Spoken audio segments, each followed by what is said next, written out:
So what's going on, guys? I'm Amazing. Welcome back to another video. Welcome back to another Zombies Q&A, the series where we take your questions from the comment section below to do the zombie storyline, Easter eggs, and I answer them. As always, if you guys enjoyed today's video, you know what to do. Drop a like, rate it if you want to. If not, it's totally fine. Thank you guys for watching anyway. Make sure you are subscribed, but let's get into this. Here we go, and enjoy. So the first question of the day is from Jonathan Meza, and you say, "Hey BOA, in Shangri-La on BO3 next to the Juggernog machine, there is a dead person with a Group 935 patch on his shirt and a gun next to him. Has Group 935 ever been to Shangri-La?" So first off, going to the Canorium, since that's the most reliable source of information that we have. This is from Treyarch themselves, so it's not going to be wrong. It only mentions Shangri-La a few times, but within those few times, nothing is ever spoken about Group 935 operating there. As you say, in-game we can find evidence that they were. There are numerous people wearing Group 935 uniform, there is Group 935 equipment, but storyline wise, whether it's through quotes or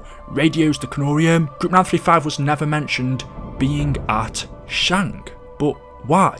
Either they were there and for some reason it's not mentioned, or they weren't there, but we can see they were. The Canorium says on June the 4th, 1940, Richtofen has choose to conduct their first human teleportation test. Richtofen is so confident in its success, he volunteers himself. Teleported to the moon, he encounters the MPD, the Ether Pyramid hidden by the Apothicons. While inspecting the device, Richtofen is electrocuted and begins hearing the many voices of corruption, including that of the Shadow Man. The device then teleports him to Shangri-La. Corrupted by the Dark Ether, Richtofen is gradually driven insane by an obsession to find Ogotha. A day later, Richtofen is worshipped by the natives of Shangri-La. An altar is built in his name, and that's when Richtofen encounters the Focusing Stone for the first time. And then it's almost a month later where he finally returns to Doris. So it seems like Richtofen could have been at Shangri-La for a few weeks.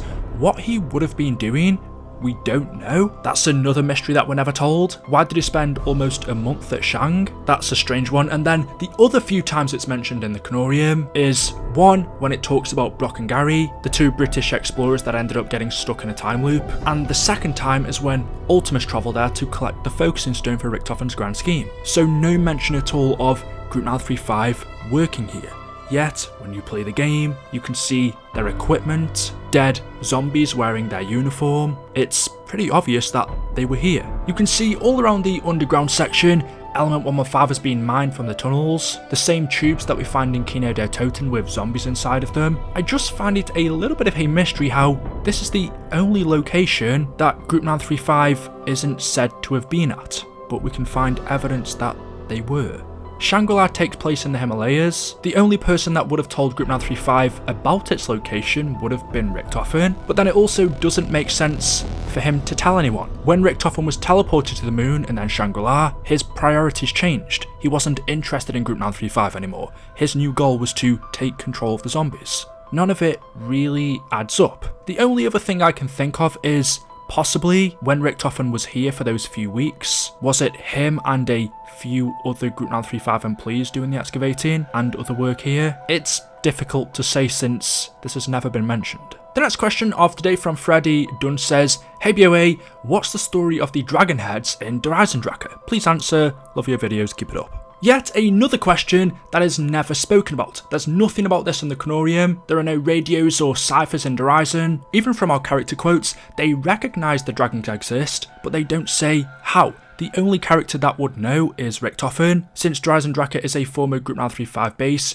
you might think Richtofen would know something about the dragon heads, but nothing is said. So all we can really do is guess and come up with our own theories. Maybe we can get an idea from the dog heads that we found in Mob of the Dead, since they're very similar. These were the three heads of Cerberus, the dog of Hades, but we do know that Mob of the Dead and Der Eisen take place in different realities. Mob is in Purgatory or the afterlife, whereas Der Eisendrache is in reality. We do also find the dog heads in Blood of the Dead. That map takes place in a pocket dimension, although still not quite the same as Der Eisendrache. So you can say the reason for the dog heads in Mob is because they're not real, but the same can't be said for Der Eisendrache. Another question would be, were they put here by Group 935 or were they here before them? Because the castle originally was built hundreds of years ago by the king. He took part in the Great War, and after it was finished, it was Primis who told the king to build the castle back in 1300, so for all we know, the dragon heads could have been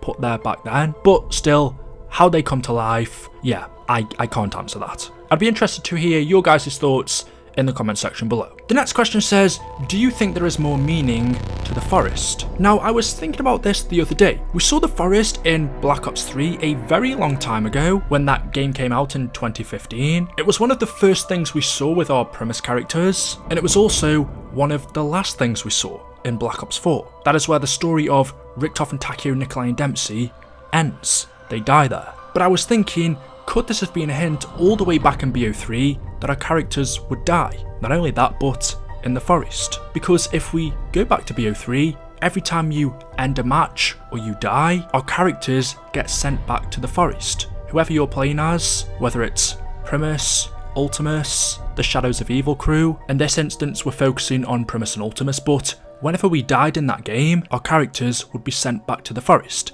And then we come over to BO4, where, in the end game, our characters die in that same forest. Could this have been telling us all the way back in 2015 that our characters were going to die? They were going to die in this forest because we still don't have an explanation behind it. If you think about it, it's really random how that was the loading screen for Black Ops 3. There must have been some thinking behind Treyarch putting this in the game, because in BO3 it didn't really have a relevance. There was no story behind it, it was never explained to us. The forest only first appeared as part of the actual story at the end of Black Ops 4 in Alpha Omega and Tag der Toten, when our characters finally travel there, but it was implemented and first shown to us back in BO3. There must have been a reason why Treyarch did this originally, and now that the story's over and we've actually seen our characters die in the forest, was this Treyarch's way of hinting this towards us all along? 5 years ago, were we shown in a very inconspicuous way that our characters were not only going to die in the end, but they would die in this exact forest? Also, maybe in this exact location, because we can see in the BO3 loading screen, the characters sit on a log around the fire, and then we go to the BO4 ending cutscene, our characters are sitting on logs around the campfire. That's where they die. It would have been very difficult for us to make this out back then, but if this is what Treyarch were intending, it's very clever. They hinted that not only would our characters die, but where they would be killed, all the way back in BO3, 5 years ago. And talking about the forest itself, where is it? Some people have suggested that it's in Argotha. It could be anywhere on Earth. Maybe a forest that's not too far from Siberia, the location of Tag der Toten. We have no clue. And why did Nikolai bring the characters here to kill them? Was it a safe space? Was it somewhere where Dr. Monty wouldn't be able to find them? Because we can see when our characters are here in the BO3 or BO4 menus, there are zombies that surround them, but the zombies don't attack them. So there must be something special about this forest. Are the characters hidden? That's why the zombies don't attack them. Maybe that's why they came here, because Monty can't see them either. There are many different interesting theories that you could come up with. The next question of the day says, hey BOA, quick question, why can we draw the wall buys in Buried but not any other map? So as I've said millions of times now, we know that things such as the wall buys, the perk machines, the pack-a-punch, the mystery box, all of these things are given to us by Dr. Monty. He transports them from location to location for us to use. So he gives us the weapons on the walls, but Buried is slightly different because we have the opportunity, or should I say the Victor's crew have the opportunity, to draw their own wall weapons. Monty has never let us do this before. Why would he let us do it in Buried? I don't know, maybe he just decided he wanted to let us get creative, give us more opportunity to personalise the way we want to play. Maybe he just got lazy and couldn't be bothered to draw his own wall weapons. They're stupid answers, but this is one that doesn't really seem to have a sensible one. I would say it's just something we have to ignore, but Monty does give us wall weapons. It is him that would have given us the chalk to draw our own guns, which is strange. So I think there is an answer here, but why he decided to do this, I can't say. I don't think it's a serious answer that has a big implication on the story. Maybe he just got bored one day. Mancuso Man 59 says, you know what I realised is that BOA is a part of the Shiva gang.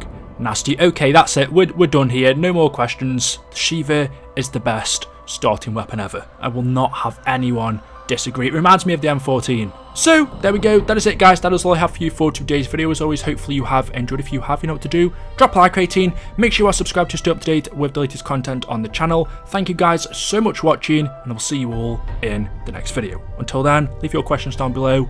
and goodbye.